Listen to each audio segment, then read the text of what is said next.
با نام یاد خدای مهربان سلام، نور، برکت، عشق و زیبایی در خاندانتان. امیدوار هستم همگی خوب و صحت و سالم و بردم هستید.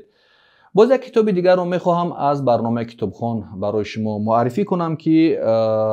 با قلم نویسنده و شاعر عطا میرخواجه تعلق دارد و این کتاب نام دارد سرای سنگ. سرای سنگ یک رمان تاریخی است که قبلا در 4 قسم نشر شده بود. اکنون 4 قسمی این کتاب که قسمت 4مش دسترس خواننده ها نبود، اکنون هر 4 قسمی این رمان در 2 جلد به نشر رسید و شما میتوانید آن را از دلخواه فروشگاه کتاب تاجیکستان دسترس کنید. ما در مکتب میانه اثرهای را خواندیم یا در دانشگاه رفتیم اثرهای را خواندیم یا با ما اثرهای را استادان بعضا پیشنهاد کردن خواندیم از نویسنده های خودمون که در آنجا همیشه میبینیم که تاجیک کمبغل است، تاجیک بیچاره است، تاجیک داخونده است، تاجیک آدینه است و تاجیک یک خار و ذلیل و ببندوبار است و گویا که به ذلت تن میدهد و کیم کدام اجنبی های می آیند و بعد اون تاجیکی بیچاره کمبغل رو میگیرند و برایش خوب دولت میدهند و همین گونه گویا احیاش میکنند. ولی در سرای سنگ نوشته عطا میرخواجه ما برعکس این رو میبینیم که تاجیک مبارز است، تاجیک به ناموس است، تاجیک از سرزمینش، از خانهش، از رسم و آیینش، از دین و مذهبش دفاع میکنه. خصوصا در منطقه کوهستان علیه انمون بکیگری ها، علیه شاهیگری ها و علیه آن غاصبان و قاتلان و تجاوزگرانی که از بیرون می آیند دست روی دست نمیشیند و ترسو هم نیست و میخیزد برای خانه و درش، برای سرزمینش، برای ناموسش، برای استقلال در انمون قطعه که زندگی میکند مبارزه میبرد. و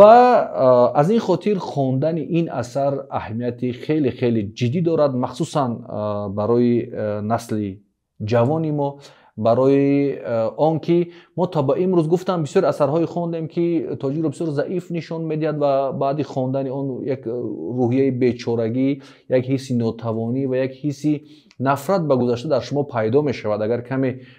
درستتر فکر کنید یک نفرت به گذشته پیدا می شود. ولی در نوشته سرای سنگ برعکس شما می بینید که چگونه یک پیری 80 ساله، مثلا جهانگیر پهلوان است، 80 ساله است و همزمان مبارز است، نوترس است و چگونه مردمش را، قومش را به سوی مبارزه دعوت میکنه. و میبینیم که نبیره این خاندان که پدرش کشته شده است چگونه یک روحیه مبارزه خواهی و مبارزه طلبی در او هست و چگونه مبارزه ها میبرد. و میبینیم که در این رمان تاجیک چگونه زندان را میشکند و از زندان فرار میکند و در مقابل ظالمان، در مقابل شاههای ظالم، در مقابل نظام ظالم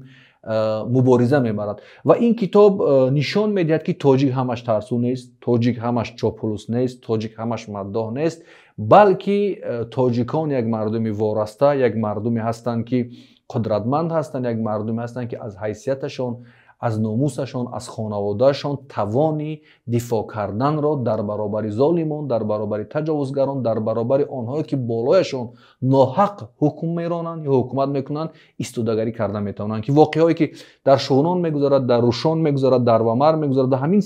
قلعه خودی سرای سنگ که بسیاری حادثه ها در آنجا میگذرد و این طرف تا ونج و درواز این حرکت ها را نشان میدهد. و این کتاب چی را ثابت میکند؟ وقتی که خودی مؤلف میگوید که در اساسی حجت ها و دلیل های تاریخی این رمان تاریخی را با آب و رنگی بدیعی نوشته است، این بار دیگر از آن شهادت میدهد که بعضی اون هویت باخته ها یا بعضی اون افرادی که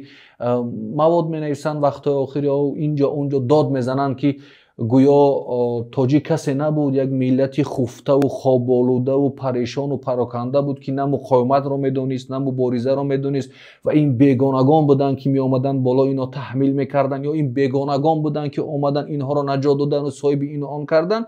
این کتاب این نظری را باطل میکند و نشان میدهد که در این منطقه مخصوصا منطقه کوهستان چگونه مقاومت فعال است، مبارزه فعال است و تاجیک درک میکند که سرزمین چی است، ناموس چی است، دین چی است، مذهب چی است، آیین چی است، فرهنگ چی است و زبان چی است. و خیلی خیلی حادثه ها رو بسیار جالب مؤلف در این رمان تاریخی به تصویر میکشد. من فکر میکنم که اگر ما یک سینمای قوی می داشتیم، یک سینمای ملی قوی می داشتیم، همین رمانی عطا میرخواجه سرای سنگ در حدود شاید 50-60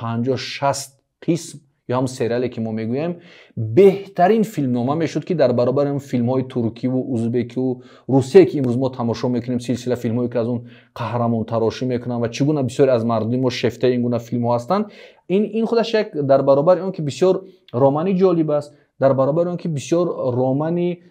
قوی است که ما شاید در 100 سال اخیر این گونه رمانی که در او تاجیک رو اینقدر قوی، اینقدر زور، اینقدر مبارز نشان داده باشد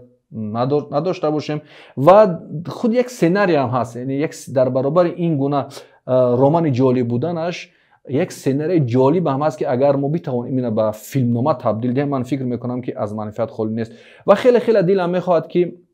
جوانان این رمان رو بخوانند و